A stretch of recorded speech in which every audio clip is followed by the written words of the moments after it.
很愿意接受推拿的。他肯定是觉得自己舒服，对吧？哎，人家那个少啊。之前说的睡觉有声音会打呼，没有了，现在没有了，对吧？现在没有啦。哎，这么快吗？现在按好推拿好回去，他晚上说舒服的，是吧？会好一些。如果就像现在这么平稳，我觉得不吃药都可以。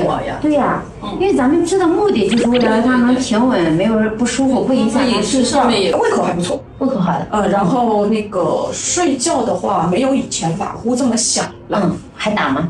打，还打。有时候半夜打，不是刚睡着的时候不打。然后到半夜里面会打。以前刚睡下去就有了。感觉现在打呼少一点了。哎，对。脸色蛮好，舌苔也蛮好，所以你看忌口是有用的。这里稍微比第一次都不痛，大部分不痛了，比第一次好很多是吧？